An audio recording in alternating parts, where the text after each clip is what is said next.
So how do you deal with this idea of, on one end, you're being nipped for cost, and the other end, you're being out-innovated for differentiation? So what do?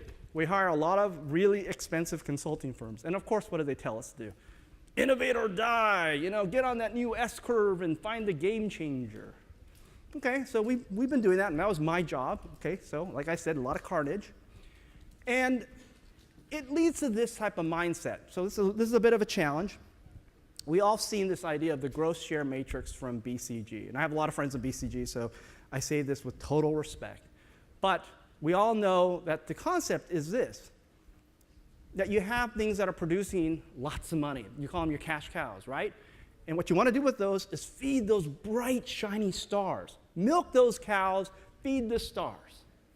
We've all heard this. Well, I'm thinking that is really hard. Like I said, a lot of carnage. So instead of just milking our cows, can we butter them up? Instead of just chasing the new, can we innovate the old? And in fact, make the old more iconic. So that was the premise that I had in my head. And when I researched, over 20 years, I researched 50 firms that were following this philosophy of innovating the old and doing it really well.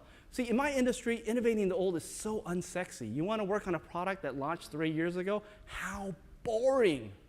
I don't want to work on version 3.56. I want to work on the new stuff. That's a challenge we're going to face. But here's why you do it. If you chase the new, this is the quadrant you're going to live in, which is low probability of success, pretty expensive, pretty complex, pretty hard to do.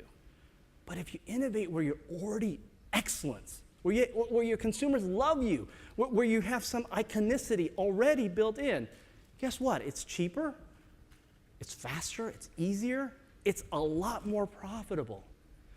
And then when we think about Porter's model, it's not mutually exclusive anymore. Because if you follow this strategy, think about it. If you are focused on stuff you're already doing and you're going to innovate against that stuff, higher likelihood you're going to have a cost advantage versus any of your competition on stuff you already do, stuff you're already good at, stuff consumers love you for, right? I mean, your fixed costs of manufacturing, vendor relationships, the sales channels are already built in, your customers already know you, so the cost of getting a new customer is almost zero. It's easier. And on top of that, if you continue to focus on what you're already good at, what you're already known for, what you already have differentiation, it is going to increase differentiation against your competition, ensuring a sustainable competitive advantage. So you can actually have your cake and eat it too. That's the whole idea behind Iconic Advantage. And I'm not just talking about any type of differentiation. Look within your portfolio and find the things that are iconic.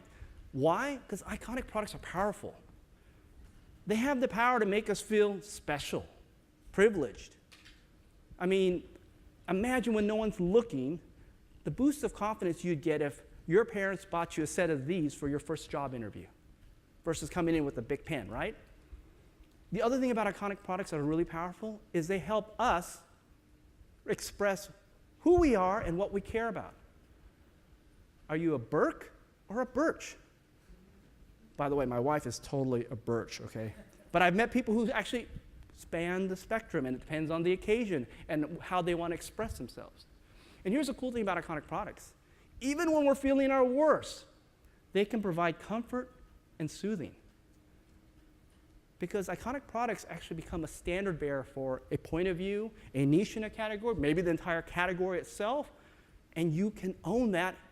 Whereas fast fashion, like I was sharing with you, they can never own iconicity. Why? Because they churn and burn, they spit things out. The power of iconic products actually go beyond what you can see, definitely beyond what you think about, even what you feel. Because they go to a higher space about what we feel about ourselves and believe about ourselves when we use them. It's really about a belief system. You know, when you're driving a Harley, you feel very differently when you're driving a moped, right?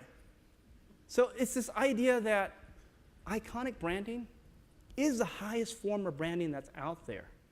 And for those of you that are lucky enough to have iconic franchises, that's where most of your money's being made, and that's where most of your sustainable competitive advantage lies. So how do you capitalize that? Well, that's what the new book is about. It's called Iconic Advantage. And the focus is on how to unleash the iconic potential in your brands. By the way, I know some of you are working on startups, and actually we've done consulting and workshops for a lot of startups. A lot of startups are thinking about this already. Like, how might I lay the conditions for greater iconicity as I grow this new business?